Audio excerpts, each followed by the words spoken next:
Semoga warga Thoreko Siddiqiyah tidak hanya terbatas tahu saja, tapi supaya meningkat ketahuan. Bukan terbatas memiliki ketahuan saja, tapi supaya meningkat memiliki ilmu pengetahuan. Falsafah materialisme. Hadirin, mengapakah orang tidak mau takwa Allah? Apa sebabnya orang tidak mau takwa Allah? Karena mereka tidak beribadah. Menurut Al-Quran, takwa Allah harus melalui ibadah. Tanpa ibadah tidak mungkin bisa mencapai takwa Allah. Jadi adanya orang yang tidak mau takwa Allah, memang orang itu tidak mau beribadah. Mengapa manusia tidak beribadah? Karena mereka tidak taat kepada Allah. Mengapa manusia tidak taat kepada Allah? Karena mereka tidak cinta akan Allah. Karena taat itu adalah alamat cinta. Mengapa manusia tidak cinta akan Allah? Karena mereka tidak mengenal akan Allah. Mustahillah orang itu dapat mencintai sesuatu yang mereka sendiri belum mengenal. Mengapa manusia itu tidak mengenal Allah? Sebabnya akalnya itu sudah keblinger. Oleh sebab itu kepada apa yang dikatakan oleh sahabat Ali radhiyallahu anhu, ardi sidqin. Akhirnya di sana senang setelah diketahui oleh orang Quraisy bahwa umat Islam di sana itu dijamin. Maka orang Quraisy Mekah mengadakan muktamar rahasia di gedung Darun Nadwah.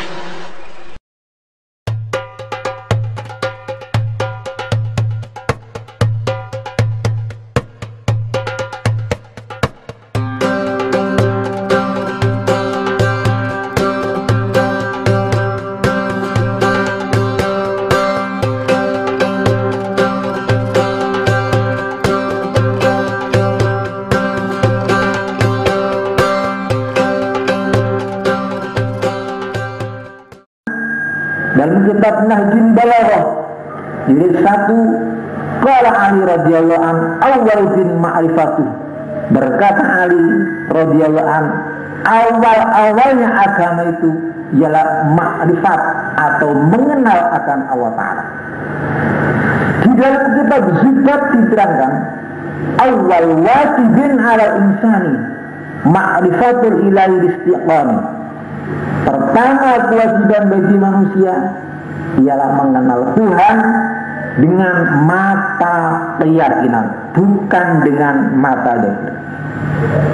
Hadirin hadirat sidang Jumat, untuk dapat mengenal Allah ada dua jalan, yaitu satu dengan jalan mengenal nama-nama Allah yang jumlahnya ada 99 dalam Al-Quran. Ini satu cara. Cara yang kedua, mengenal ayat-ayat Allah yang terbentang di alam ini, yaitu ayat-ayat Allah yang disebut ayatul kaun, yang berupa diri kita sendiri, alam tumbuh-tumbuhan, alam hayawan, alam benda, matahari, bulan, bintang, awan, hujan, planet-planet, pertukaran siang dan malam, gelap terang, panas dingin, tumbuh rontok, gerak tenang, sakit sehat, bangun tidur, gembira susah, hidup mati, semuanya itu adalah ayat-ayat Allah. Apabila akal kita, pikiran kita, perasaan kita mau memasuki tendela-tendela ayat Allah tersebut dengan sungguh-sungguh siap, insya Allah kita akan mengenal dengan Allah Ta'ala. Akan tetapi bagi akal manusia yang tertutup materi, akal manusia yang tertutup oleh debu hawa nafsu, semuanya itu tidak akan tampak sebagai ayat-ayat Allah.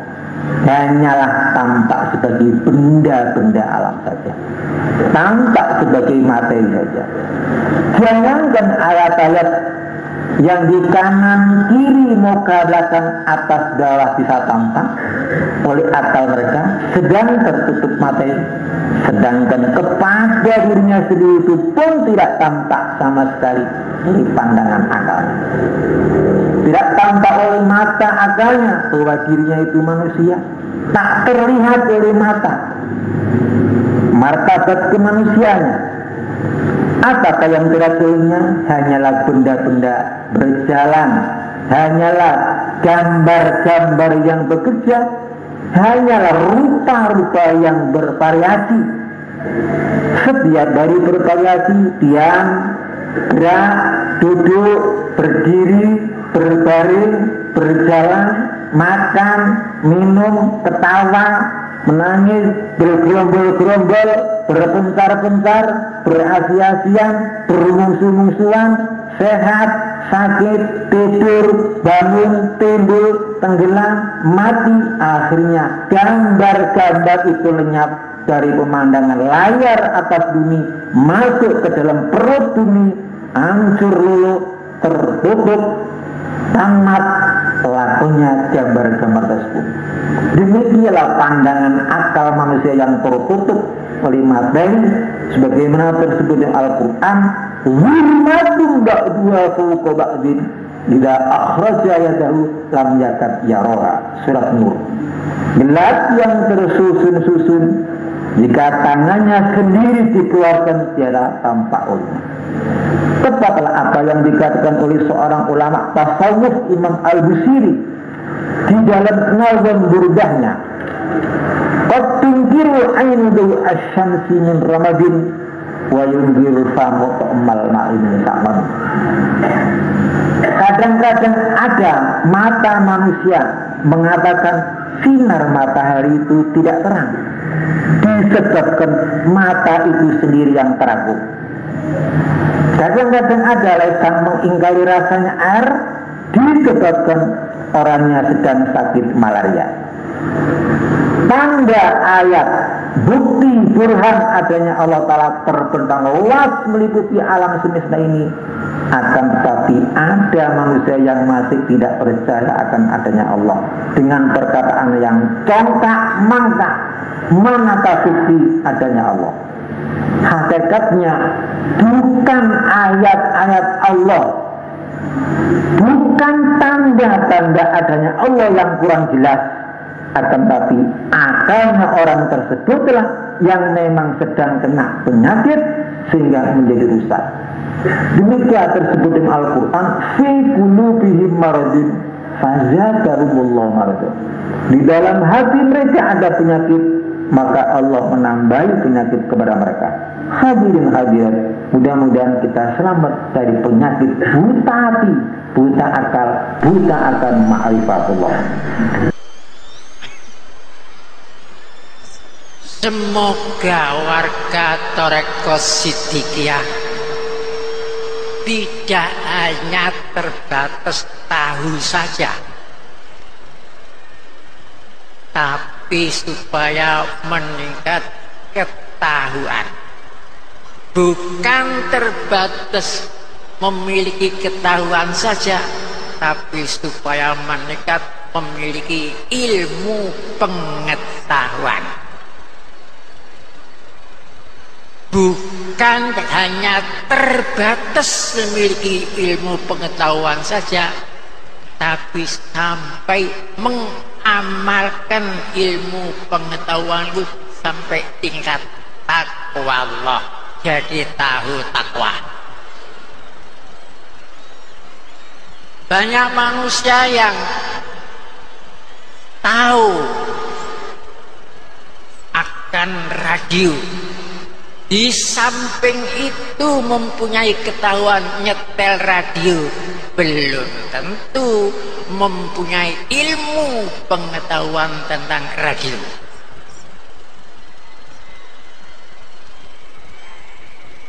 Banyak umat Islam yang tahu akan Al-Quran, tahu itu kitab Quran, Di samping itu mempunyai ketahuan membaca Al-Quran, belum tentu mempunyai ilmu pengetahuan tentang Quran. Banyak manusia yang tahu akan itu HP. Di samping itu mempunyai ketahuan menghidupkan HP, belum tentu mempunyai ilmu pengetahuan tentang HP. Banyak manusia, banyak umat yang tahu akan tahun baru Hijriah. Di samping itu ada ketahuan tentang cara memperingatinya. Belum tentu semuanya itu mengetahui ilmu pengetahuan tentang seluk-beluk tahun Hijriah. Jadi lain tahu ketahuan ilmu pengetahuan. Maka di sini perlu saya sampaikan, oleh karena ini sudah siang, bagian saya ini tinggal sedikit, sak cukupi mawon, nggih.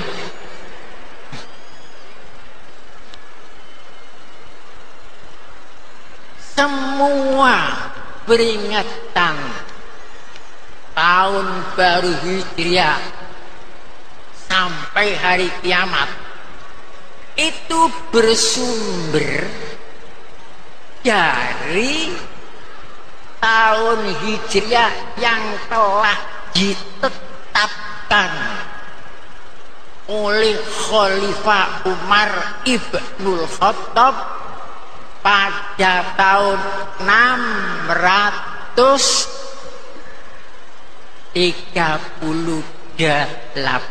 Masih.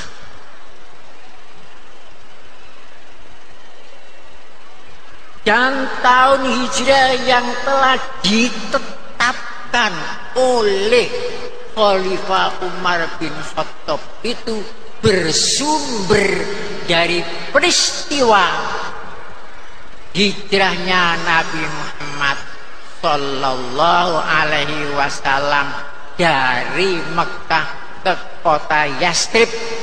Pada waktu itu belum dinamakan Madinah, masih dinamakan kota Yastrib. Kemudian diubah oleh Rasulullah menjadi nama kota Madinatul Munawwarah.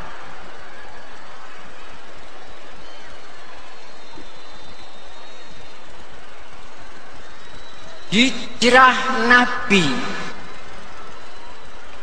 dari Mekah ke Yastrib pada tahun 623 Masih. Akan tetapi ada muqaddimahnya. Apa muqaddimahnya? Hijrah Nabi itu muqaddimah atau yang mendahulunya yaitu terjadi pada tahun 615 Masih. Jadi tepat 5 tahun kenabian setelah Ahmad diangkat menjadi nabi, dapat 5 tahun baru ada muqaddimah hijrahnya yang dari Mekah akan ke Madinah. Apa itu muqaddimah? Yaitu hijrah umat Islam dari Mekah ke negeri Ethiopia. Terjadi 2 gelombang. Pertama dipimpin oleh menantunya Nabi Muhammad sendiri, yaitu Utsman bin Affan, dengan istrinya namanya Ruqayyah binti Rasulullah sallallahu alaihi wasallam.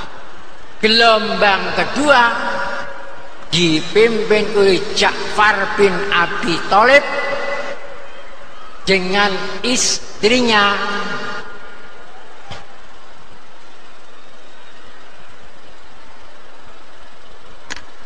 binti Umais, lupa namanya istrinya. Mengapa umat Islam hijrah yang pertama ke negeri Ethiopia? Begini proses kejadiannya. Pertama, pada waktu itu jumlah umat Islam kurang dari 200, belum banyak. Jadi golongan minoritas di Mekah, golongan kecil, hanya sekitar kurang lebih 200 umat Islam putra dan putri.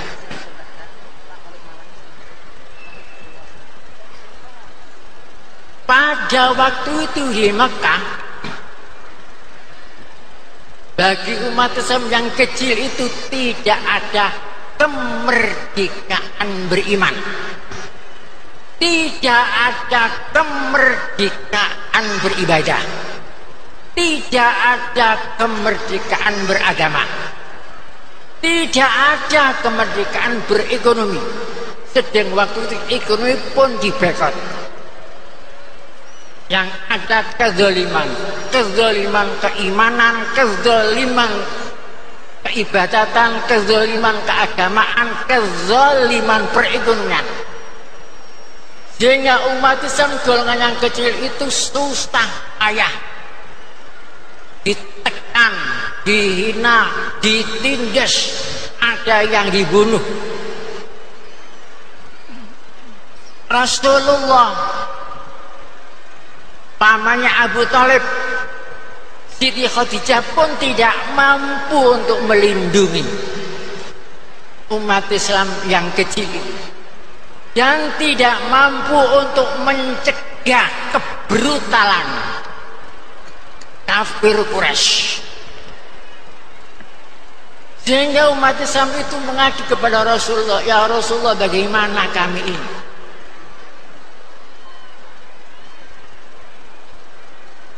Tidak ada yang melindungi, memang tidak mampu waktu itu.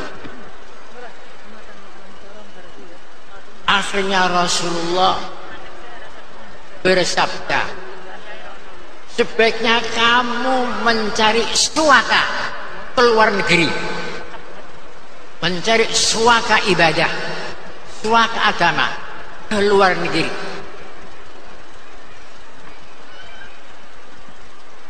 Negeri mana yang sanggup melindungi kami? Rasulullah bersabda di dalam kitab Sirah Ibnu Hisam jilid 1 bab hijrah yang pertama. Qala lahum Rasulullah sallallahu alaihi wasallam, lau kharajtum ila ardil Habasyah inna fiha malikan la yazlimu indahu ahadin baya ardu sidqin atta ja'alallahu lakum farha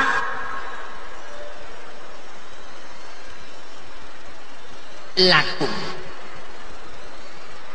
Itu sabda Rasulullah.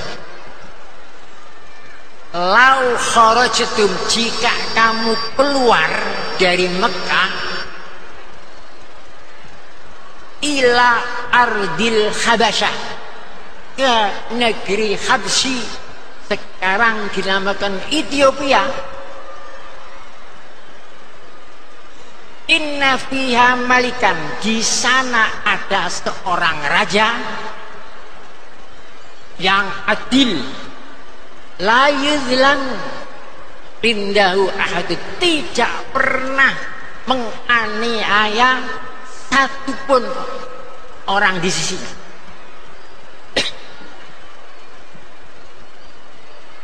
Wahya ardu sidqin,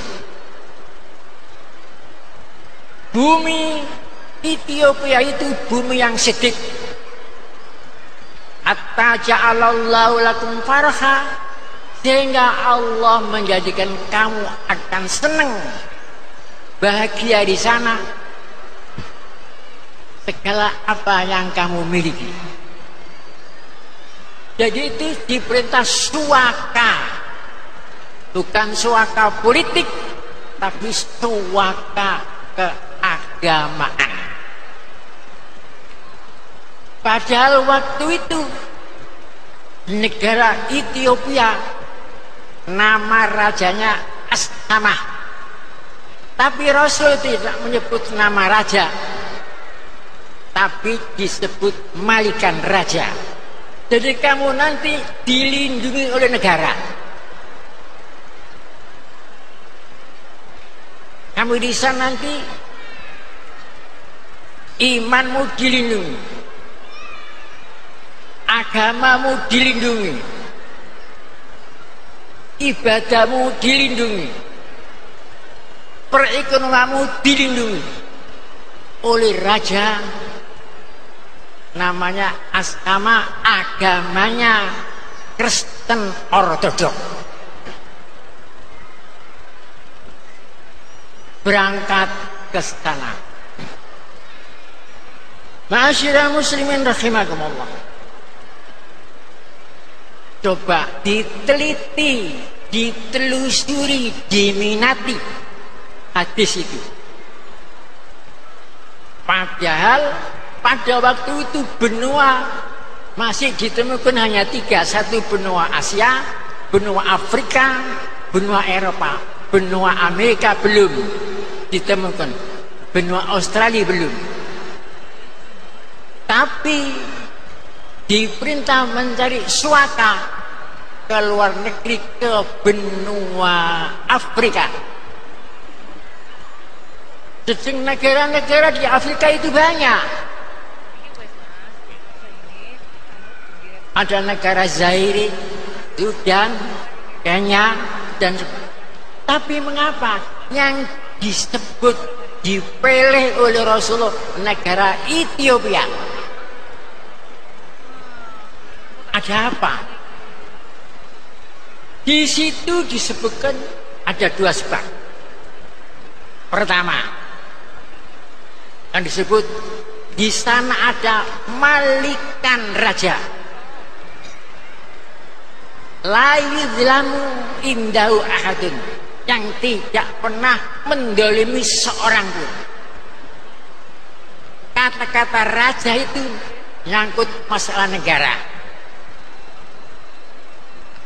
bukan asama. Kalau asama perorangan, tapi ini Malikan. Jadi kamu nanti dilindungi oleh negara, dalam lindungan negara. Ini satu. Nomor 2, Rasulullah menyebut nama tanah airnya, disebut ardi sidqin, bumi sidq. Wahya ardi sidqin, dia Ethiopia itu bumi sidq. Padahal sidq itu lambang air. Sidq artinya benar, lambang air. Bui untuk lambang kebatalan. Setelah ditelusuri, Mengapa Rasul kok tahu? Sedang Rasul tidak pernah ke Afrika selamanya, tidak pernah mengunjungi Ethiopia, tidak pernah menyelidiki raja-raja itu. Tapi mengapa kok Raja Ashama yang dituju? Mengapa kok tanah Ethiopia? Di Ethiopia itu ada danau yang luasnya 3.600 km. Itu ada hubungan kata-kata ardi sedikit. Danau di Ethiopia luasnya 3.600 km. Namanya Danau Tanah. Dari Danau Tanah itu membentuk sungai Nil Biru namanya. Membentuk sungai Nil Biru. Kemudian Nil Biru ketemu dengan sungai Nil Putih yang bersumber dari 3 negara. Itu lebih luas lagi daripada Danau Tanah. Namanya Danau Victoria.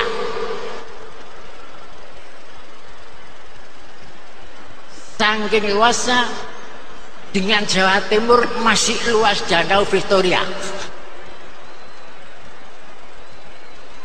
Panjangnya saja 232 km. Itu panjangnya, bukan luasnya.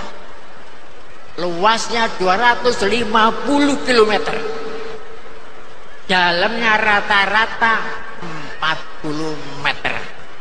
Itu Danau Victoria. Meliputi 3 negara. Dari Danau Victoria kemudian membentuk Nil Putih. Nil Putih dengan Nil Biru bertemu di ibu kota Sudan yang namanya Khartoum. Dari Khartoum itu membentuk sungai Nil Putih yang panjangnya 6.650 km, muara ke lautan Mediterania melalui 9 negara. Jadi penghidupannya 9 negara. Melalui negara Ethiopia, negara Kenya, Zaire, Uganda, Burundi, dan lain-lainnya. Terakhir lalu negara Mesir langsung ke Laut Mediterania. Jadi penghidupannya 9 negara. Itu rahasianya Rasul bersabda, wahya ardi sidqin.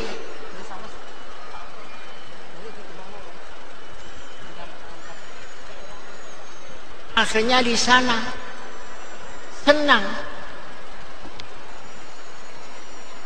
setelah diketahui oleh orang Quraisy bahwa umat Islam di sana itu dijamin. Maka orang Quraisy Mekah mengadakan muktamar rahasia di gedung Darun Nadwa.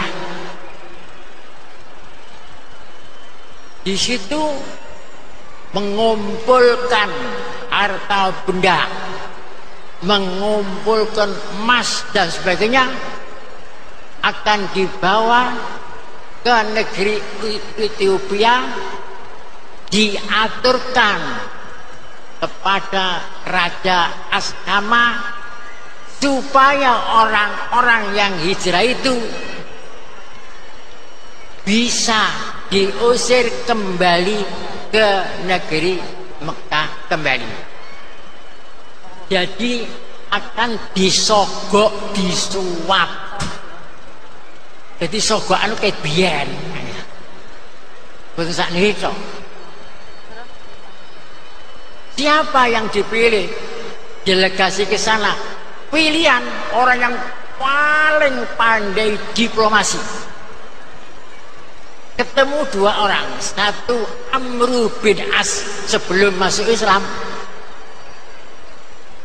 nomor dua namanya Abdullah bin Rabi'ah. Abdullah bin Rabi'ah, yang satu Amru bin Mat, jagoan diplomasi. Berangkat membawa harta benda ke negeri Ethiopia. Sebelum itu sekeliling negara, sekeliling raja itu semua disogok, pegawai-pegawai itu disogok. Jadi menteri-menterinya itu disogok semua sebelum sampai kepada Raja supaya membantu kelancarannya. Setelah sampai situ, kemudian bilang kami ini delegasi dari Mekah, diutus oleh ketua-ketua kami, memberitahukan bahwa ada orang dari sana menyelundup ke sini, dan di sana itu dicari-cari, ketahuan ada di negeri Bagenda. Orang itu begini, macam-macam, jelek, buat pecah belah, buat kekacauan dan macam-macam. Oleh sebab itu, cucilah Bagenda, jangan sampai negeri Bagenda nanti kacau, kemasukan penjahat-penjahat dari Mekah itu, usirlah supaya kembali ke Mekah, nanti akan diadili di Mekah. Kemudian hadiah rupa emas itu diaturkan, sudah diterima. Kemudian dibumboni kali sekeliling-keliling yang sudah kena suap nih. Wow, betul Bagenda, ini orang-orang jahat. Jawabnya Raja Ashama, nanti dulu ini kan berita sebelah, saya kan belum ngecek sendiri mana orangnya. Kemudian dicari, dipanggil yang dari dulu biasa, yaitu Ja'far bin Abi Thalib. Mengapa kamu meninggalkan negeri kamu?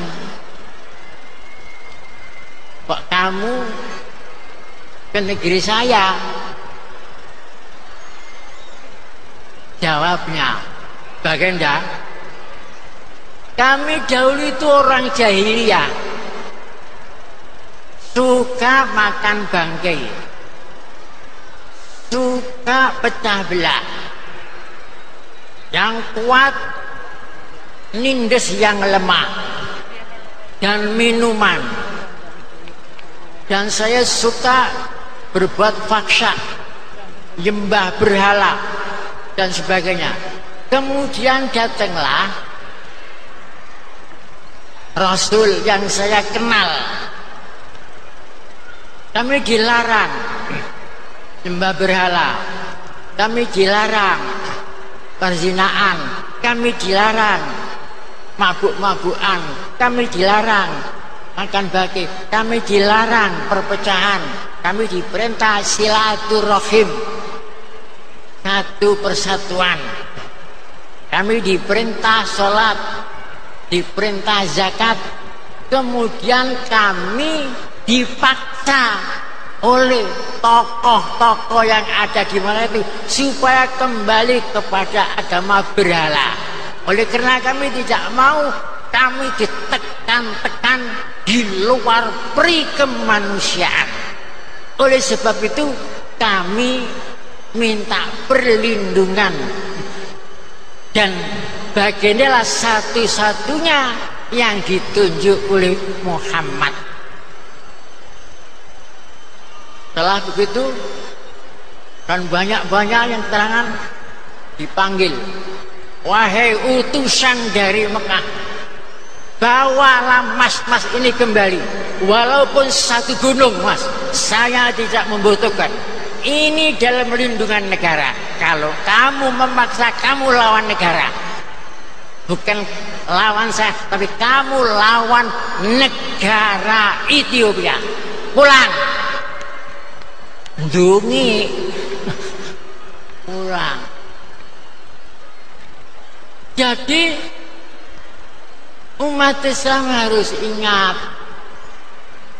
ingat bahwa waktu Islam dalam keadaan lemah itu dilindungi oleh negara Nasrani Ortodok, bukan Protestan, bukan Katolik, Ortodok. Betul apa yang dikatakan oleh Bapak. Akhirnya raja itu masuk Islam. Katanya, seandainya saya ini tidak jadi raja, saya tinggalkan, saya akan ke sana mencium kakinya Muhammad Rasulullah. Habislah sudah utusan pulang, ndungi. Nah, itulah. Jadi itu sebagai mukaddimah hijrahnya Nabi Muhammad ke Madinah. Alhamdulillah, di negeri kita ini ada 5 pemimpin yang bijaksana. Satu, di RS Muhammad Hatta. 2, Kiai Wahid Hashim, bapaknya Gus Dur. 3, Kiai Hadi Kusumo dari Jogja, tokoh Muhammadiyah. Kiai Wahid Hashim, tokoh Nahdlatul Ulama. Nomor 4, Mester Hasan dari Aceh. Nomor 5, Kasman Singo Dimejo dari Purworejo. GRS Muhammad Hatta dari Bukit Tinggi. 5 orang ini mengadakan sidang kilat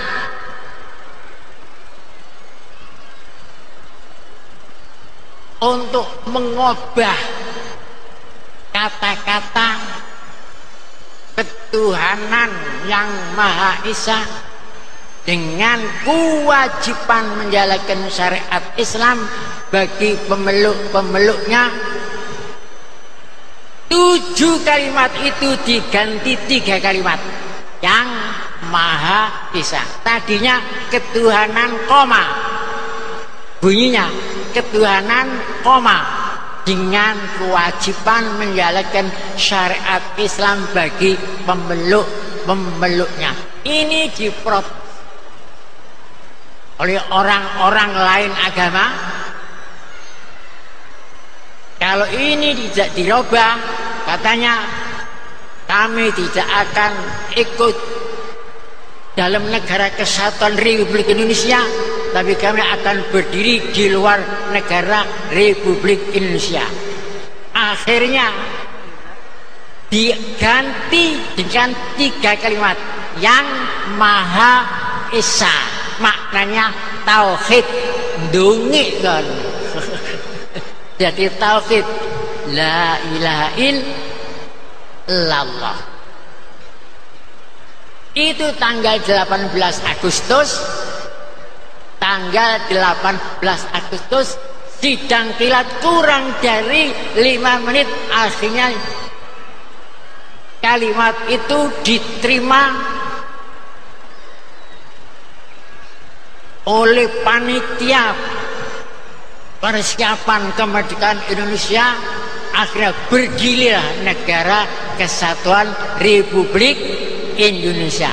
Maka masalah itu dicantumkan di dalam batang tubuh Undang-Undang Dasar 45 bab 11 pasal 29 bab agama ayat 1 bunyinya negara berdasar atas ketuhanan yang Maha Esa. Titik. Ayat yang kedua bunyinya negara menjamin tiap-tiap penduduk untuk memeluk agamanya masing-masing dan untuk beribadat menurut agamanya dan kepercayaan itu, kepercayaan yang berdasarkan agama.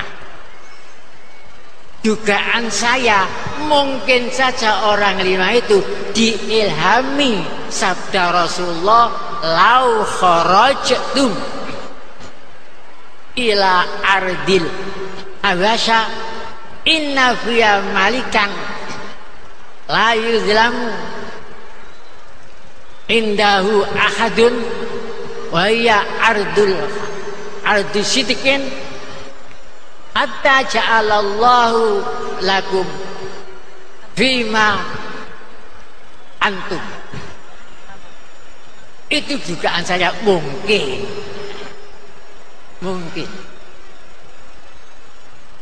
Apa latar belakangnya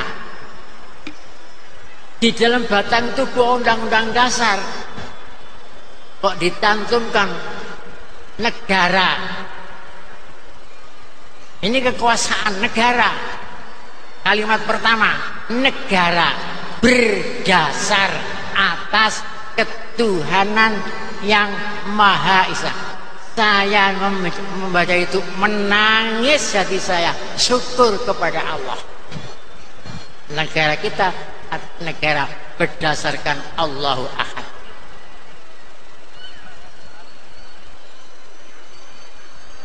Ayat pertama masalah keimanan. Negara berdasarkan ketuhanannya Maha Esa. Ayat kedua menerangkan semua agama, apa Islam, Hindu, Buddha, Konghucu bersumber dari satu keimanan. Kalau tidak ada imannya, tidak akan ada agama. Dan negara menjamin, jaminan negara. Negara menjamin tiap-tiap penduduk.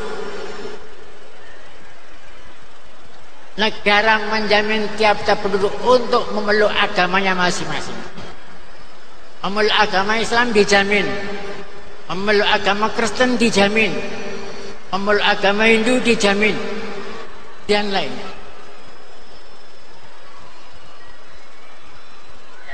Ini perlu difahami. Inilah kalau ingin nangkep apinya hijrah, bukan abunya hijrah. Apa latar belakangnya? Satu, latar belakangnya ini. Ini satu. Latar belakang yang pertama, bangsa Indonesia ini bangsa yang beragama.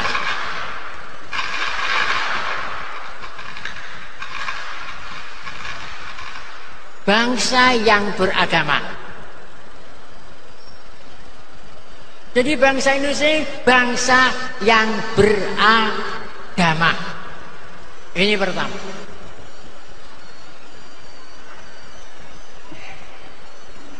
Dan latar belakang yang ketiga, yang kedua,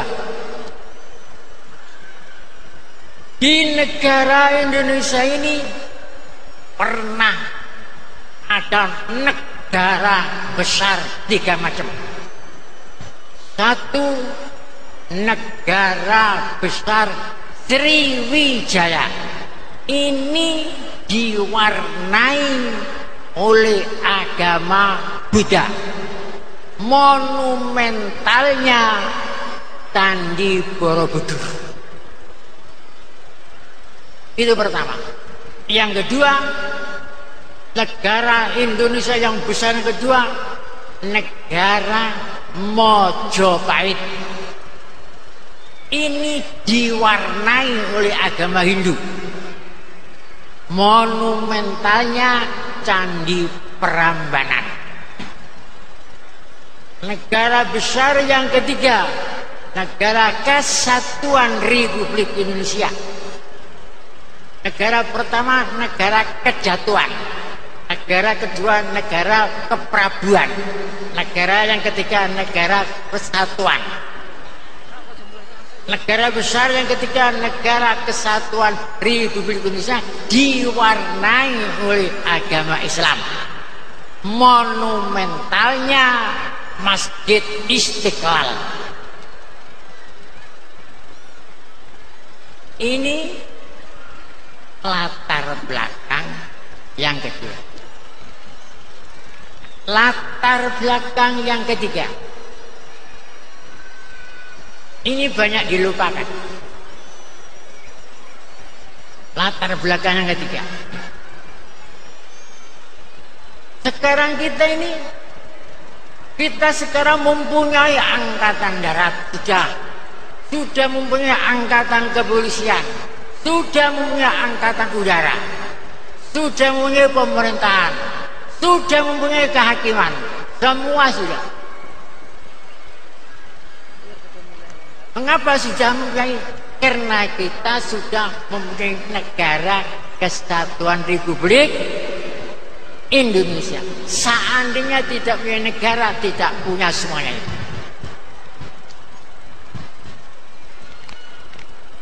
Mengapa kita punya negara Republik Indonesia? Karena kita sudah merdeka. Merdeka. Bangsa Indonesia telah merdeka. Tanah air Indonesia telah merdeka. Kedaulatan Indonesia telah merdeka. 3 kemerdekaan ini disusun menjadi negara yang dinamakan Negara Kesatuan Republik Indonesia. Seandainya tidak ada kemerdekaan, tidak ada negara Indonesia. Seandainya tidak ada negara Indonesia, tidak ada angkatan darat, angkatan laut, angkatan udara, tidak ada semuanya itu. Jadi asal dari kemerdekaan. Dari mana kemerdekaan? Tanggal 17 Agustus ini kemerdekaan bangsa. Sumbernya coba ini ditulis. Dari berkat rahmat Allah yang Maha Esa. Baca sendiri dalam alinea ketiga, bunyinya atas berkat rahmat Allah yang Maha Kuasa dan dengan didorongkan oleh keinginan luhur supaya berkehidupan kebangsaan yang bebas, maka rakyat Indonesia menyatakan dengan ini kemerdekaannya. Dengan ini artinya dengan berkat rahmat Allah dan keinginan luhur itulah bangsa Indonesia merdeka.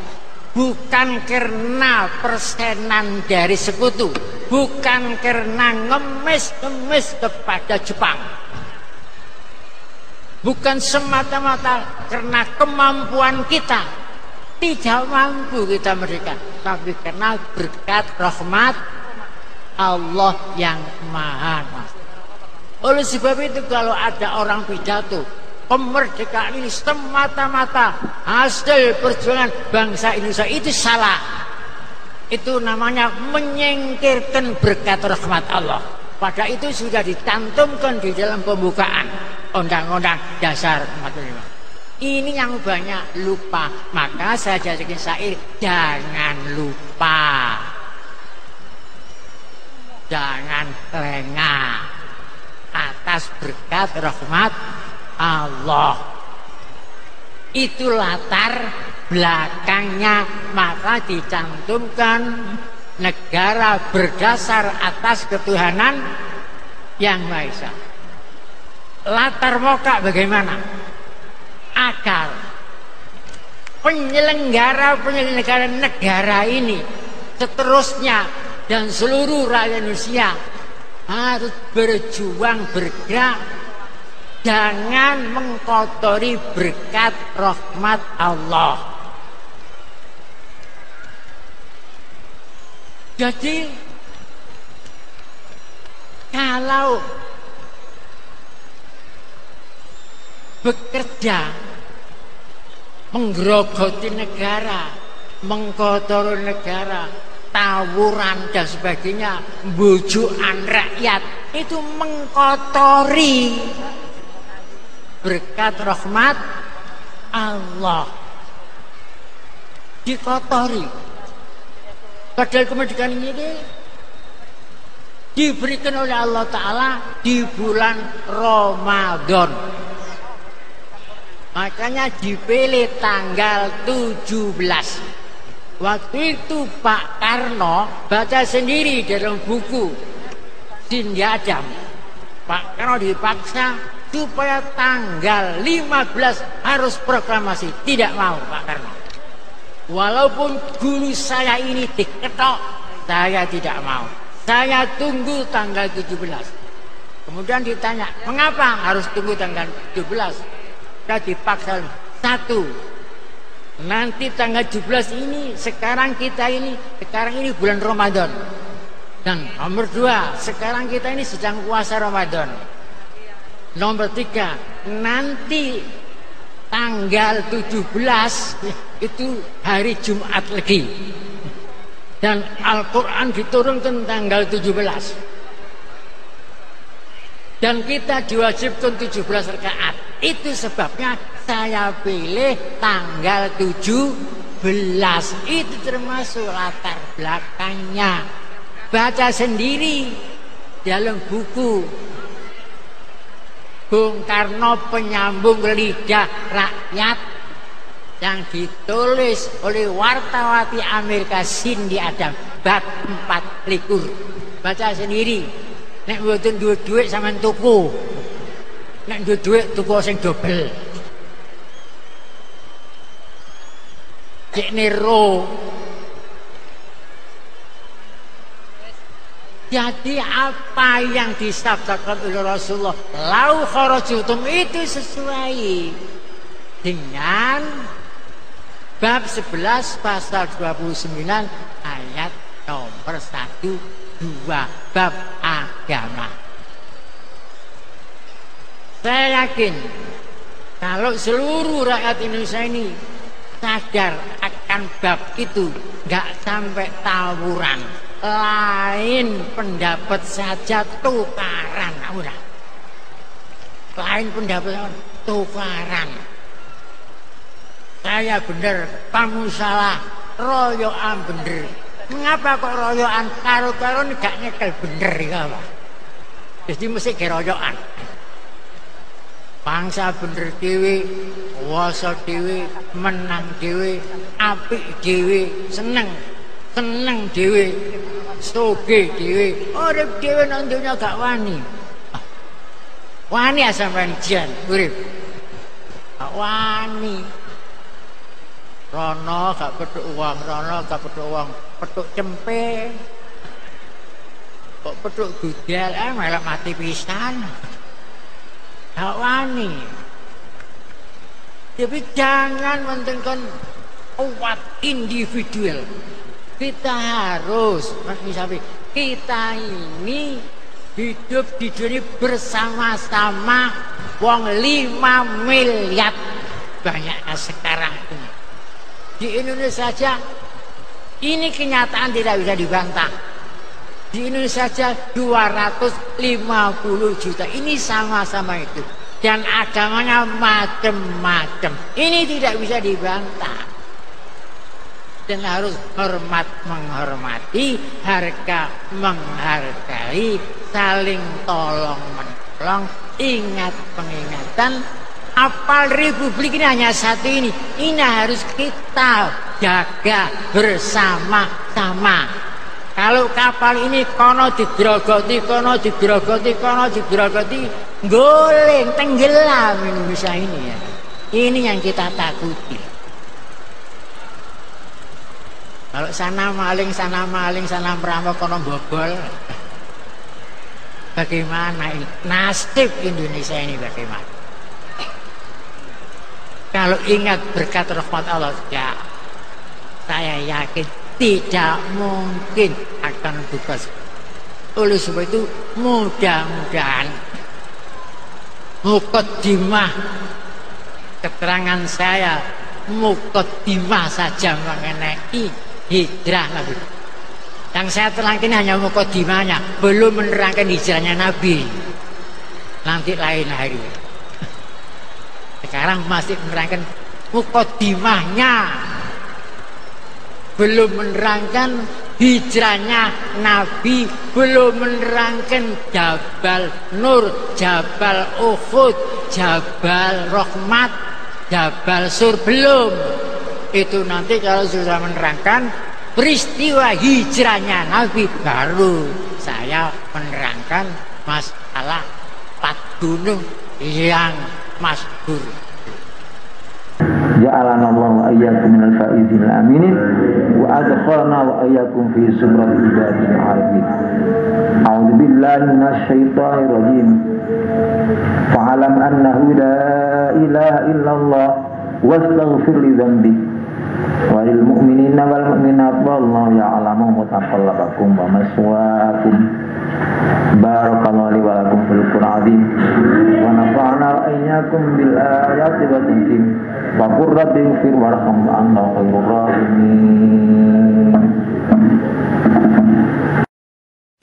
Hadirin wal hadirat, demikian yang perlu saya sampaikan, dan sekarang ini saya doakan mudah-mudahan kita mendapat lindungan oleh Allah Subhanahu wa taala. Bismillahirrahmanirrahim. Alhamdulillahirabbil alamin. Hamdan yuafi ni'amahu wa barakatuh. Ya Rabbana lakal hamdu kama yanbaghi li jalalikal karim wa 'azimi sultanik.